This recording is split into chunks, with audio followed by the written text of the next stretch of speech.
దేవేంద్ర సిరితో మాట్లాడాలి అని ఆమె గదిలోకి వెళ్ళాడు. సిరి అక్కడ కనబడకపోవడంతో బయట గార్డెన్లో ఉన్నట్టుంది అని అతను కూడా గార్డెన్లోకే వచ్చాడు. అక్కడ అతని కళ్ళ ముందు ఒక సన్నివేశాన్ని చూసి నిర్ఘాంతపోయాడు. రాజుని కౌగిలించుకొని ఏడుస్తూ, నేను వదులుకోలేను, నువ్వు నా ప్రాణం, నిన్ను విడిచి నేను ఉండలేను అని చెబుతూ వెక్కి వెక్కి ఏడుస్తూ ఉంది ఆమె. కాస్త చీకటిగా ఉండడంతో అక్కడ ఉన్నది సిరి అని ఒక నిమిషం పాటు భ్రమపడిపోయాడు. కానీ ఆమె గొంతు విని అది అతని మరదలు స్వప్నికది అని కాస్త ఊపిరి పీల్చుకున్నాడు. ఇప్పుడు అతని మనసు తేలిక పడింది. సిరిని అతను ప్రేమిస్తున్నాడు. ఆ విషయం ఆమెతో చెప్పాలి అనుకున్నాడు. కానీ పదే పదే స్వప్న గుర్తుకు రావడంతో ఆమె మనసులో నేను అనవసరంగా పెళ్ళి అని ఆశలను చిగురింపజేశానేమో అని సిరిని ప్రేమించడం మొదలుపెట్టినప్పటి నుండి ప్రతి క్షణం గిల్టీగానే ఫీల్ అవుతున్నాడు అతను. కానీ ఇప్పుడు అతను తలదించుకోవాల్సిన అవసరం లేదేమో. స్వప్న మనసులో దేవేంద్ర లేడు అన్న సంగతి అతనికి అర్థమైపోయింది. కానీ అతనికి ఒకటే ఒక ప్రశ్న. స్వప్నిక రాజేంద్రని ప్రేమిస్తుంది. ఆ విషయం ఇంట్లో చెబితే వీళ్ళిద్దరికీ పెళ్లి జరిపిస్తారు కదా అందరూ. కానీ ఎందుకని వాళ్ళు ఇంట్లోని వాళ్ళతో వాళ్ళ ప్రేమ గురించి చెప్పలేదు అని ఆలోచనలో పడ్డాడు. హ్మ్. సిరితో తర్వాత మాట్లాడుకోవచ్చులే. ఇప్పుడైతే ఇక్కడే ఉండి వీళ్ళని డిస్టర్బ్ చేయడం అవసరమా అని మనసులోనే అనుకొని అతను కాస్త హుషారుగానే అతని గదిలోకి వెళ్ళి హాయిగా పడుకున్నాడు. ఏదో మోయరాని బరువుని దించేసి పక్కన పెట్టేసినట్టుగా ఉంది ఇప్పుడు అతనికి. సిరి కూడా గార్డెన్లోనే ఉంది. మరోవైపు నుండి రాజ్, స్వప్న వీళ్ళిద్దరిని గమనిస్తూనే ఉంది. ఆమె కళ్ళు నమ్మలేనట్టుగా పదే పదే నలుచుకొని నోరెళ్ళబెట్టి చూసింది. అమ్మో! అమాయకురాలిలా కనిపించే ఈ స్వప్నిక కూడా ఇంత పని చేస్తుంది అని నేను అస్సలు అనుకోలేదు. వచ్చినప్పటి నుండి వీళ్ళిద్దరిని నేను గమనిస్తూనే ఉన్నాను. నాకు ఏదో అనుమానంగానే ఉంది. మనసులో రాజును పెట్టుకొని దేవేంద్రని ఎలా పెళ్లి చేసుకుంటుంది? అసలు వీళ్ళిద్దరూ ఎవరిని మోసం చేయాలనుకుంటున్నారు? దేవేంద్రకి ఇప్పుడు ఈ విషయం గురించి తెలిస్తే అతను ఎలా రియాక్ట్ అవుతాడో. అసలే కోపిష్టోడు. పాపం స్వప్నాన్ని గంభీరమైన గొంతుతోనే భయపెట్టేస్తాడు. అలా జరగకూడదు అంటే ఇప్పుడు వెళ్ళి వీళ్ళని నిలదీసి అడగాలి అనుకుంది. రాజ్ స్వప్నిక కన్నీళ్లను తుడిచి కాస్త వాటర్ తాగించి అతని పక్కన కూర్చోబెట్టుకున్నాడు.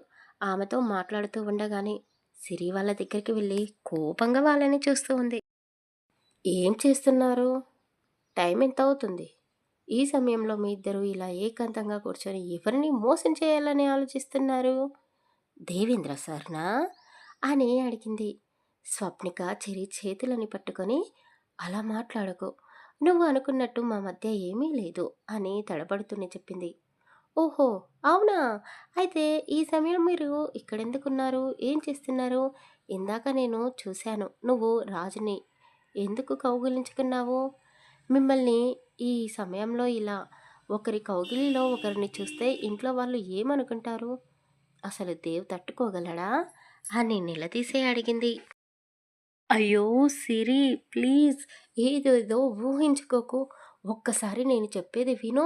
ఆ తర్వాత నీ ఇష్టం. వెళ్ళి ఇంట్లో వాళ్ళకి మా గురించి చెప్తావో లేక దేవేంద్ర బావని ఇక్కడికి తీసుకొని వస్తావో నీ ఇష్టం. నీకు నచ్చినట్టు నువ్వు చేద్దువు. ముందే ఇలా కూర్చో అని చెప్పి వాళ్ళిద్దరి మధ్య సిరిని కూర్చోబెట్టుకున్నారు. స్వప్న కన్నీళ్లను తుడుచుకొని గట్టిగా ఊపిరి పీల్చుకొని బయటికి వదిలేసింది. కొన్ని వాటర్ తాగిన తర్వాత చెప్పుకు రావడం మొదలుపెట్టింది. ఇంతకుముందు నా గురించి తెలుసుకున్నావు కదా. మా అమ్మ నాన్న ఒక యాక్సిడెంట్లో చనిపోయారు. అప్పటి నుండి నేను మామయ్య వాళ్ళ ఇంట్లోనే ఉంటున్నాను. వీళ్ళ మధ్య నాకు అన్ని ప్రేమలు దొరుకుతాయి. మా నాన్న ఆస్తిపరుడు. అమ్మ కూడా వాళ్ళ పుట్టింటి నుండి వచ్చిన స్త్రీధనాన్ని పక్కన పెట్టింది. వాళ్ళిద్దరి సంపాదనకి నేనొక్కదాన్నే వారసురాలిని. నా దగ్గర ఆస్తి, డబ్బు అన్నీ ఉన్నాయి.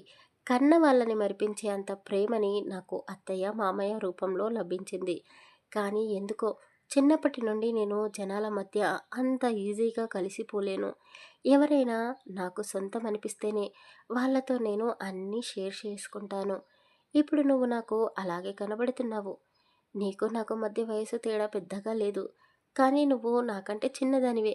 అయినా సరే నువ్వు చాలా మెచ్యూరిటీగా ఆలోచిస్తావు. నీకు ఉన్న మాట ధైర్యం నాకు లేదు. నువ్వు నాకు ఒక అక్కలాంటి దానివి.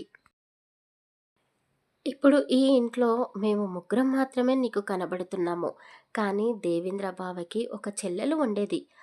ఆవిడ ఇప్పుడు ఇక్కడ లేదు. మేము నలుగురం ఇంట్లో 4 రకాలుగా ఉండేవాళ్ళం అని స్వప్నిక ఇంకా చెప్పబోతూ ఉండగానే సిరి ఆమె నోటికి చేతిని అడ్డుపెట్టింది. ఏం మాట్లాడుతున్నావు? అంకుల్ కూడా చెప్పాడు నాకు ఒక కూతురు ఉండేది అని. అంటే ఆవిడ ఇప్పుడు లేదు అనే కదా అర్థం. కానీ నువ్వు తప్పుగా మాట్లాడుతున్నావు.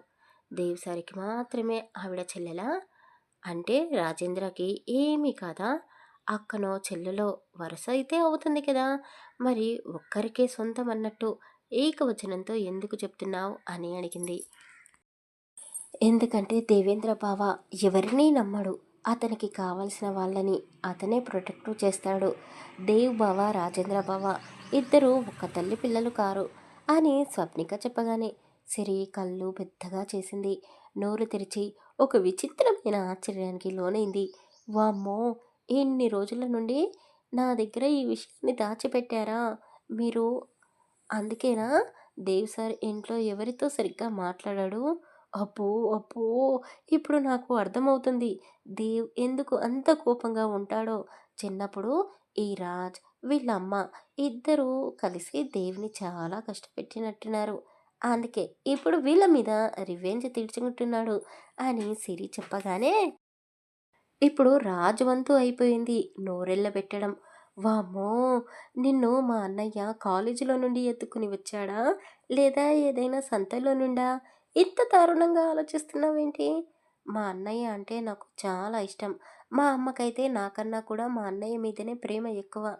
కాస్త మా గురించి తెలుసుకొని మాట్లాడు తల్లీ.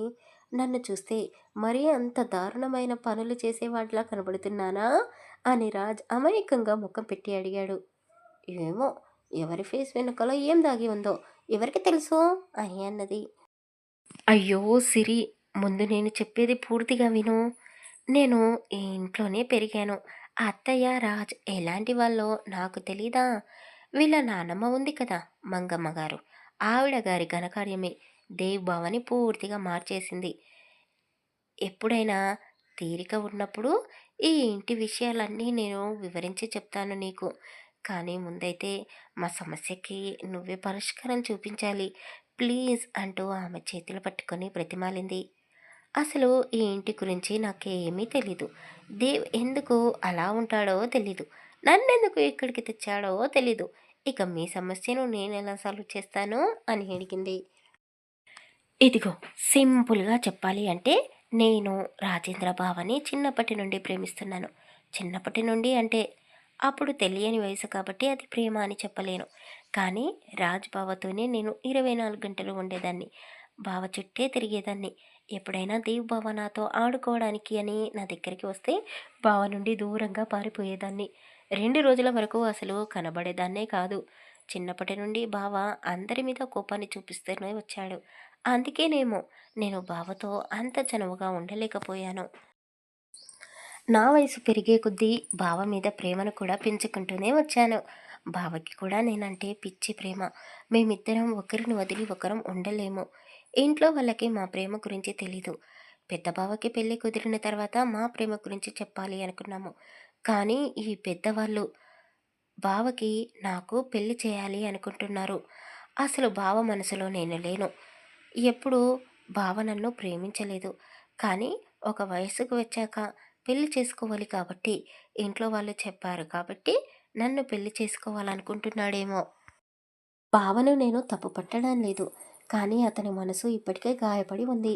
ఇప్పుడు నేను వెళ్ళి మా ఇద్దరి ప్రేమ గురించి చెప్తే బావ ఎలా రియాక్ట్ అవుతాడో అని భయంగా ఉంది. ఈ పరిస్థితికి కారణం మా నానమ్మ వీళ్ళ నానమ్మనే కారణం అని స్వప్నిక బాధపడుతూ అన్నది. అవును. ఆ ముసలి వాళ్ళు తిని ఊరికే కూర్చోలేక మా అన్నయ్యకి లేనిపోనివన్నీ చెప్పి బ్రెయిన్ వాష్ చేస్తున్నారు. అసలు మా అన్నయ్యకి ప్రేమ మీద నమ్మకం లేకుండా పోయింది. మా అక్క దేవిక అంటే మా అన్నయ్యకి అపారమైన ప్రేమ. ఆమె మీద ఎంతో నమ్మకాన్ని పెట్టుకున్నాడు. ఆ పిచ్చి నమ్మకంతోనే ఆ అక్క మనసేమిటో తెలుసుకోకుండా, ఇంట్లో ఎవరికీ ఒక్క మాట కూడా చెప్పకుండానే ఆ అక్కకి ఒక పెళ్లి సంబంధం ఫిక్స్ చేశాడు. ఇక మా అన్నయ్య సంగతి నీకు తెలిసిందే కదా! అతను ఏదైనా ఒక నిర్ణయం తీసుకున్నాడు అంటే అది జరిగి తీరాల్సిందే. మా అక్క అమాయకురాలు. మా అన్నయ్యలాగా ఫాస్ట్‌గా నిర్ణయాలు తీసుకోలేదు. నాలా సరదాగా కూడా ఉండలేదు. మెతక మనిషి. అసలు మా అమ్మతో ఆ అక్క ఎలా ఉండేదో తెలుసా? సొంత కూతురులాగే ఉండేది. మా అమ్మతో అన్ని విషయాలు చెప్పుకునేది అక్క. ఒకతన్ని ప్రేమిస్తున్నాను అన్న సంగతి మాత్రమే ఆ అమ్మ దగ్గర దాచిపెట్టింది. కానీ నాతో ఒకసారి మాట వరసకి చెప్పింది. నేనెవరినైనా ప్రేమిస్తే ఇంట్లో వాళ్ళు అతనితోనే నా పెళ్లి జరిపిస్తారా అని సరదాగా అడిగింది. అక్క ఎందుకు అలా మాట్లాడిందో అంత సీరియస్‌గా నేను ఆలోచించలేదు. ఏదో తమాషాకి చెప్పినట్టుంది అని నవ్వేశాను. ఆ! చేస్తారు. అన్నయ్యకు తెలిస్తే ముందు నువ్వు ప్రేమించిన వాడిని చంపేస్తాడు. ఆ తర్వాత నీకు ఒక ఫారెన్ సంబంధం చూసి పెళ్లి చేసి పంపిస్తాడు. ఇక అక్కడి నుండి నువ్వు ఫోన్ కాల్స్‌తో మాత్రమే మాతో మాట్లాడాలి. చూడాలి అనిపిస్తే మమ్మల్ని వీడియో కాల్స్‌లోనే చూడాలి అని నేను కూడా సరదాగా నవ్వుతూనే చెప్పాను. కానీ ఆ అక్క అది సీరియస్‌గా తీసుకుంది. ఇంట్లో ఎవరికీ చెప్పకుండా ప్రేమించిన వాడిని పెళ్లి చేసుకొని మాకు దూరంగా వెళ్ళిపోయింది. అప్పటి నుండి మా అన్నయ్య ఇంకా సీరియస్‌గా మారిపోయాడు. ఇప్పుడు నువ్వే చెప్పు. ఇలాంటి సిట్యుయేషన్‌లో మా ప్రేమ గురించి చెప్తే అన్నయ్య మమ్మల్ని ఎలా చూస్తాడో అని రాజ్ కన్నీళ్లు పెట్టుకుంటూ జరిగింది చెప్పాడు. సిరి కూడా కాస్త బాధపడింది. ఇప్పుడు నేనేం చేయాలి? అని మెల్లిగా అడిగింది. నువ్వు మా పెద్ద బావతో ధైర్యంగా మాట్లాడతావు. ఒక్కసారి వెళ్ళి మేమిద్దరం ప్రేమించుకుంటున్నామన్న విషయం నీ భాషలో అర్థమయ్యేలా చెప్పు. రేపు బావ ఆయన నిర్ణయం ఏమిటో చెప్తాను అన్నాడు. స్వప్నని పెళ్లి చేసుకోవడం నాకు ఇష్టం లేదు అని చెప్పేలా నువ్వే చేయాలి. బావకి ఇష్టం లేకుండా మావయ్యనే కాదు, ఇంట్లో ఉన్న ఆ ఇద్దరు ముసలి వాళ్ళు కూడా ఏ పని చేయరు. అందరికీ బావ అంటే ఎంతో ఇష్టం. కానీ బావకి మా నానమ్మ, వీళ్ళ నానమ్మ తప్ప ఎవరూ నచ్చరు. బావ నిన్ను ఇక్కడికి తీసుకువచ్చినప్పటి నుండి అతనిలో ఒక మార్పు వచ్చింది. ఆ మార్పుకి కారణం నువ్వే. నీతో బావ సరదాగా ఉంటున్నాడు. నీకో విషయం తెలుసా అసలు? ఇప్పటివరకు బావ మాతో కలిసి ఎక్కడికి రాలేదు. అలాంటిది మొదటిసారి షాపింగ్‌కి వచ్చాడు. అది మా కోసం కాదు అని మాకు అర్థమైంది. నీకోసం మాత్రమే వచ్చాడు. అది ఎందుకో తర్వాత మీ ఇద్దరూ తెలుసుకోండి. ముందైతే ఈ పెళ్లి గోల నుండి తప్పించు. బావ మరో అమ్మాయిని పెళ్లి చేసుకునే వరకు మేమిద్దరం పెళ్లి చేసుకోము. మా ప్రేమ గురించి కూడా ఇంట్లో వాళ్ళకి ఎవ్వరికీ చెప్పము అని స్వప్న, రాజ్ ఇద్దరూ సిరిని బ్రతిమాలుతూ చెప్పారు. ఆమె కాస్త అయోమయంలోనే సరే అన్నట్టుగా తలాడించింది. దేవ్ గదిలోకి వెళ్ళింది. అతని గదిలో చీకటిగా ఉంది. భయపడుతూనే దేవ్, దేవ్ సార్, దేవేంద్ర అని పిలిచింది. అతను పలకకపోయేసరికి స్విచ్ వేసి చూసింది. గదిలో అతను లేడు అని తెలుసుకుంది. ఈ సమయంలో ఎక్కడికి వెళ్ళాడబ్బా? సరేలే, ఉదయం నిద్ర లేవగానే ముందు దేవ్తో వీళ్ళిద్దరి ప్రేమ గురించి మాట్లాడాలి. అయ్యో, నాకు ఎంత పెద్ద బరువును నెత్తి మీద పెట్టారో వీళ్ళకు అర్థం కావడం లేదు. సరేలే, ఏం చేస్తాం? శత్రువులా నన్ను ఈ ఇంట్లోకి తీసుకొని వచ్చారు. వీళ్ళకి మాత్రం నేను మంచే చేస్తున్నాను. నా మంచితనం గురించి దేవేంద్ర ఎప్పుడు తెలుసుకుంటాడో? అనవసరంగా మా కుటుంబంపై కోపాన్ని పెంచుకున్నాడు. ఆ కోపానికి కారణమేమిటో నాకు తెలియదు కానీ నేను ఈ ప్రేమ జంటకి చేస్తున్న హెల్ప్ వల్ల దేవ్ మనసు మారిపోయి మా వాళ్ళ మీద ఇతను గారు పెంచుకున్న కోపాన్ని కూడా పక్కన పెట్టిస్తే దేవేంద్ర చాలా మంచివాడిలా నా దృష్టిలో మునిగిపోతాడు అని మనసులోనే అనుకుంటూ పాపం బ్రతికి ఉన్న దేవికాని చనిపోయింది అని అనుకున్నాను. అనవసరంగా తొందరపడ్డాను. అసలు ఎదుటి వాళ్ళు చెప్పేది పూర్తిగా వినకుండా నాలో నేనే అన్నీ ఊహించుకుంటాను. దేవ్ గదిలో నుండి ఆమె ఉంటున్న పక్క గదిలోకి వెళ్ళడానికి 10 నిమిషాల సమయాన్ని తీసుకుంది. ఈ గ్యాప్‌లోనే స్వప్న, రాజ్ సిరిని మౌన భాషలోనే అడిగారు. "మాట్లాడావా?" అని. "లేదు. కానీ నేను ఆయనతో ఖచ్చితంగా మాట్లాడతాను. మీ ప్రేమను నేను గెలిపిస్తాను" అని తంబు గుర్తును చూపిస్తూ చెప్పింది. వాళ్ళిద్దరూ థాంక్స్ అని 2 చేతులు జోడించి చెప్పారు. అప్పటికే ఏదో పెద్ద బాధ్యతని నెత్తి మీద మోస్తున్నట్టుగా ఫీల్ అవుతున్న సిరి వాళ్ళు వాళ్ళ చేతులు జోడించడంతో ఇక నేనే పెద్ద మనిషిని, ఈ సమస్యని నేనే పరిష్కరించాలి అని లేనిపోని ధైర్యాన్ని తెచ్చిపెట్టుకుంది.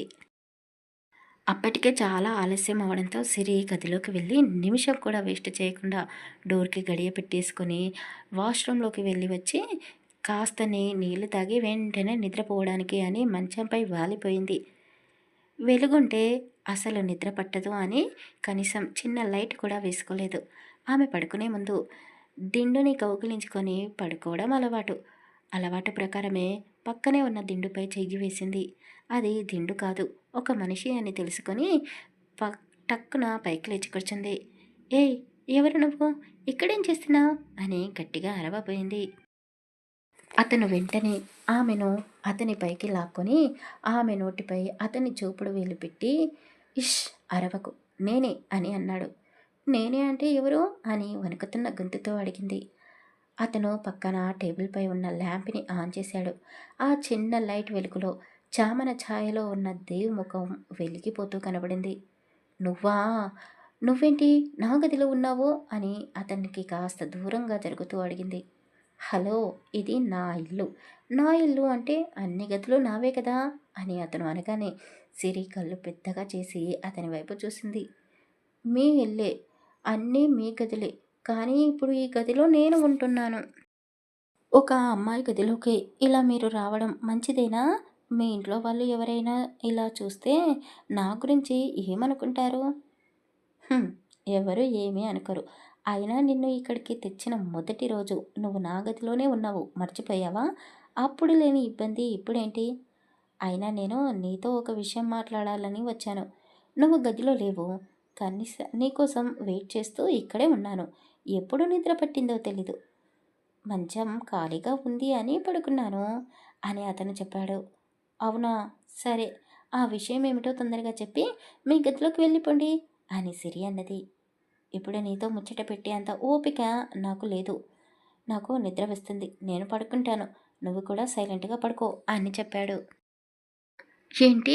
మనమిద్దరం ఒకే గదిలో ఒకే మంచం పైన పడుకోవడమా? వీల్లేదు. మీరు ఇప్పుడే మీ గదికి వెళ్ళి పడుకోండి" అని చెప్పింది. "అబ్బా! నాకు ఇప్పుడు లేచే మూడ్ అస్సలు లేదు. కావాలంటే నువ్వే వెళ్ళి పడుకో నా గదిలో" అని చెప్పగానే ఆమె టక్కున పైకి లేచింది. "అయ్యో! చెప్పడం మర్చిపోయాను. నా గదిలో ఫ్యాన్, ఏసీ ఏవి పనిచేయడం లేదు. అందుకే ఇక్కడ పడుకున్నాను. అయినా నిన్ను ఇక్కడికి తెచ్చిన రోజు నేను తాగేసి ఉన్నాను. అప్పుడు నేను ఏమీ చేయలేదు. నేను అలాంటి నా మీద ఎందుకు నీకు డౌటొస్తుంది? మీ అమ్మాయిలకు మా అబ్బాయిలు ఏమైనా చేస్తేనే బావుంటుందా? అయితే రా, సరదా తీర్చుకుందాం" అని పడుకొని ఆమె వైపే చూస్తూ అన్నాడు. "అయ్య బాబోయ్! నీతో మాటల్లో నేను గెలవలేను. అయినా ఇలా డబుల్ మీనింగ్ మాటలు మీరు మాట్లాడకండి. నేను కూడా మీతో ఒక విషయం మాట్లాడాలి" అని చెప్పింది. "అబ్బా! చెప్పాను కదా! ఇప్పుడు నీతో ముచ్చట పెట్టడానికి నాకు ఓపిక లేదు. ఏదైనా ఉంటే రేపు మాట్లాడుకుందాం. ఇప్పుడు నన్ను పడుకొని" అని చెప్పాడు. "అయ్యో!